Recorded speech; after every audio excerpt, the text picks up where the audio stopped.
Good morning, fight fans, and welcome to this morning's feature bout for the super, ultra, really small bantamweight championship.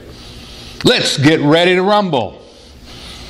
In this corner, weighing in at 15 pounds with speed, strength, agility, cunning, and intelligence, not to mention razor-sharp teeth and dogged determination, it's the Doctor of Destruction, it's the Fox.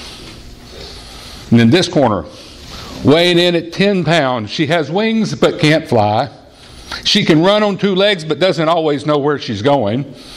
And she can lay an egg with the best of them. It's the mother of all omelets. It's the hen. Fresh off a decisive victory over the mouse, odds makers have made the Fox about a 2.7 million to 1 favorite over the hen. They are giving the hen about as much chance as we are going to give Arkansas this year in the NCAA tournament. Maybe of even getting to the NCAA tournament. Now that doesn't sound like much of a fight, does it? A fox versus a hen. But that's exactly where we find ourselves in our scripture this morning. I want us to take a look at it now. It's found in Luke chapter 13, verses 31 through 35. It's 739 in your pew Bible. At that very hour, some Pharisees came and said to him, "Get away from here, for Herod wants to kill you." He said to them, "Go and tell that fox for me, listen, I am casting out demons and performing cures today and tomorrow, and on the third day I finish my work. Yet today, tomorrow, and the next day I must be on my way, because it is impossible for a prophet to be killed outside of Jerusalem. Jerusalem, Jerusalem, the city that kills the prophets and stones those who are sent into it. How often have I desired to gather your children together as a hen gathers her brood under her wings, and you are not willing. See, your house is left to you, and I tell you, you will not see me until the time comes when you say, 'Blessed is the one who comes in the name of the Lord.'" This is the word of the Lord. Thanks be to God. That first verse is kind of surprising to us. Think about it. Some Pharisees warned Jesus that he'd better get out of town because Herod wants to kill him. That's surprising to us because we picture the Pharisees as the bad guys. And often they're not pictured in the best light. But we oversimplify things when we say the Pharisees were all opposed to Jesus. Some were friendly. Some were even supportive of Jesus. And here are some Pharisees bringing a warning that Herod was out to get him. Now, granted, we don't know the motive behind the Pharisees going to tell Jesus this. They may have been somewhat gleeful. They may have come by this information from their good friend Herod himself. But for whatever reason, they seem to be concerned for Jesus, and they warn him that Herod is out to get him. You need to understand now that Herod is not somebody you want to mess around with. You may remember John the Baptist. He got into a bit of hot water with Herod and wound up with his head on a platter. But now Herod was hearing about Jesus. And Jesus probably reminded him a little bit of John. If you were told that the most powerful man in your area wanted you dead, how would you react? Jesus didn't flinch. He says, "Go and tell that fox I've got bigger concerns than his latest temper tantrum." He said, "I've got work to do. I'm casting out demons. I'm healing people. And I'm going on to Jerusalem. Now, I may get killed, but if I do, it'll be in Jerusalem, the city that kills its prophets." And by the way, Jerusalem was out of Herod's jurisdiction. Herod is a fox. Now, the connotations of the word fox have changed over the years. By the 20th century, being called a fox was not necessarily a bad thing.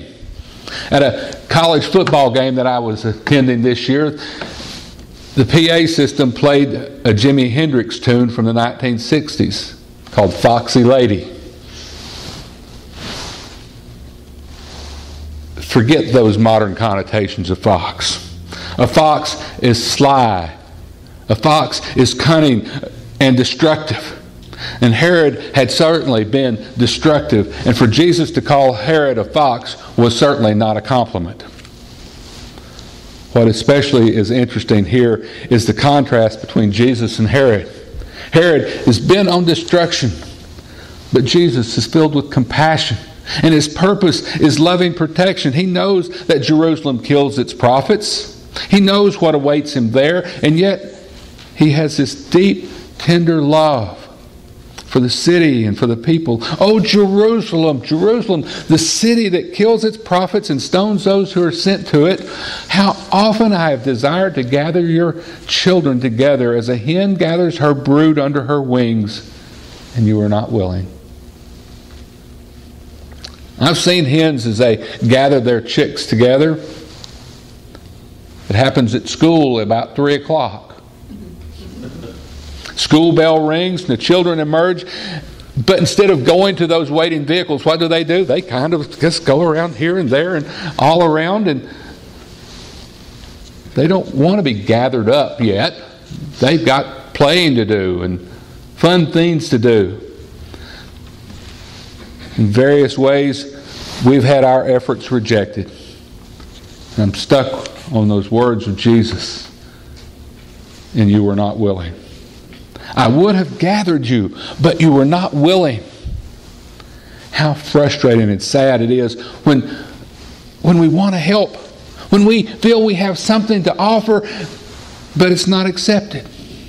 As a teacher, as a neighbor, as a parent, as a friend, as a pastor, as a colleague, we see someone with real needs, someone we care about. We really do have something good to offer. But the walls are up and we can't get through. Jesus offered his very self, but the walls were up. You were not willing. How much? How often, even today, does God want us to gather together under his loving wings, but we're not willing? God must look at our world, our bitter divisions, so many living in poverty, with violence rampant, with money being the driving force behind almost everything, and God must just weep. Jesus describes himself as of all things a hen. Not the kind of image that we would choose for a conquering Messiah, is it?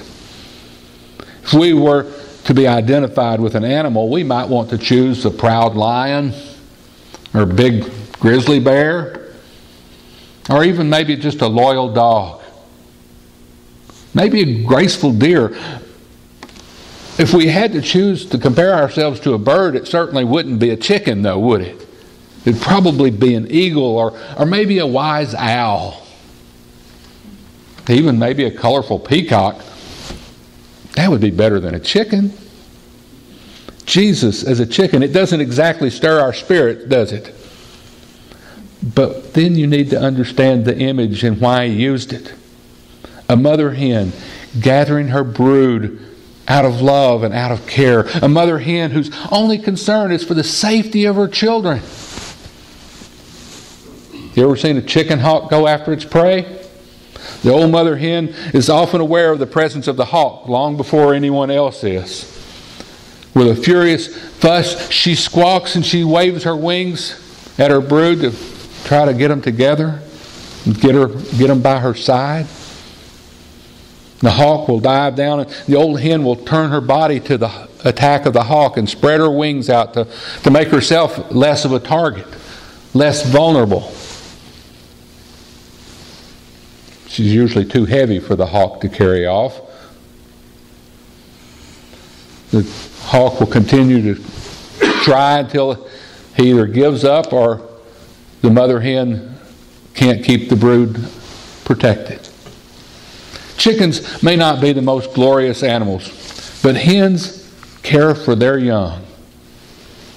A farmer named Ike told a story about the day that the hen house burned down.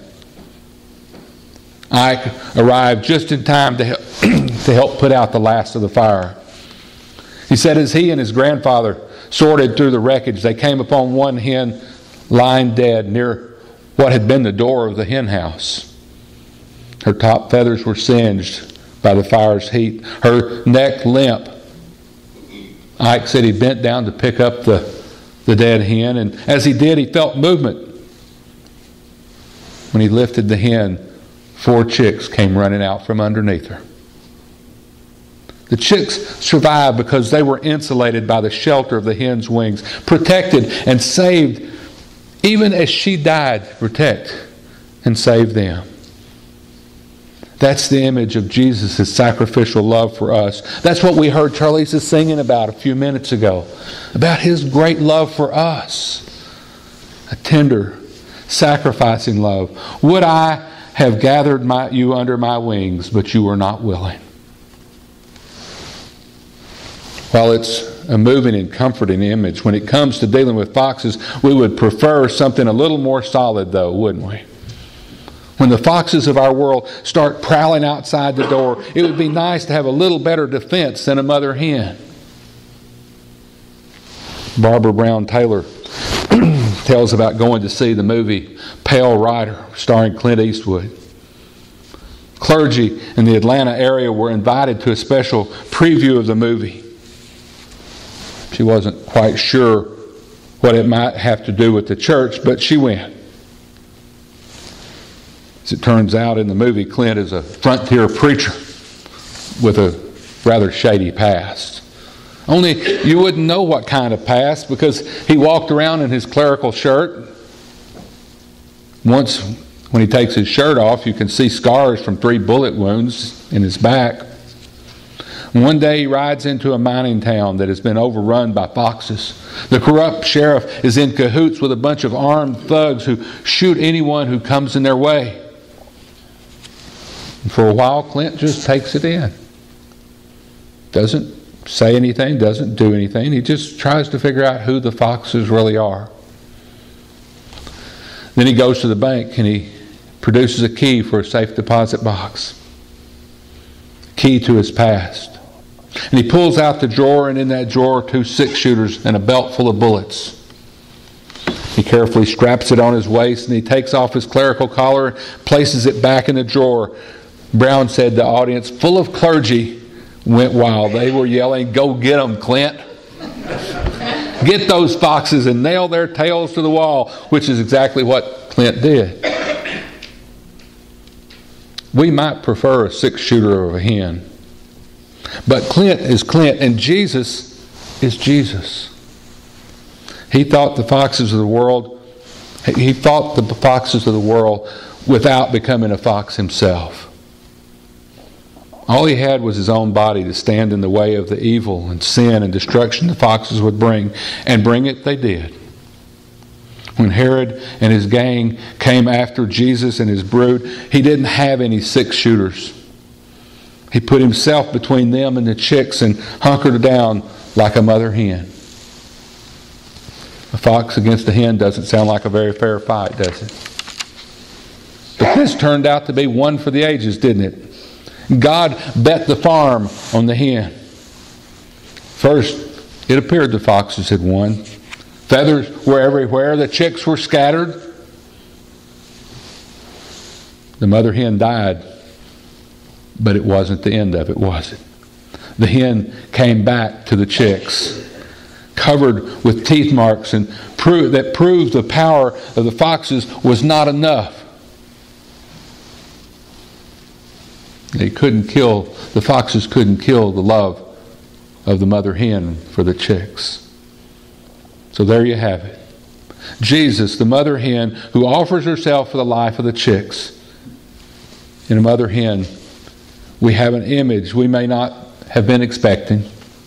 One of courage, self-sacrifice, and unshakable care for her brood. It is a wonderful picture of God and of God's love for us.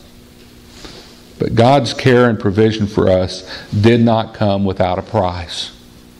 Jesus gave his very self for all the chicks, even those who would not be gathered under his wings. And we might want to just leave it there. Comforting image of God, isn't it? A hen gathering us under her wings, loving us at whatever price. It's a beautiful picture. It's one that we can take comfort from, but we can't just leave it at that. The call to follow Christ is not only a call to be comforted and cared for, we're called to be as Christ. The church is called to be Christ's body here on earth, and we're called to grow from chicks into chickens. Like Jesus, who gave himself for us, we are to give of ourselves for those who are vulnerable, those who are hurting, for those who are lost. We are to stand up to the foxes of this world, not run from them, and not become foxes ourselves, though, but to fight hatred with compassionate love. This is why we call this place we gather the sanctuary, a place to gather safely. The entire world may be betting on the foxes, but God is going to go with the hens. Amen. And that is good news for this day and all the days to come. Amen.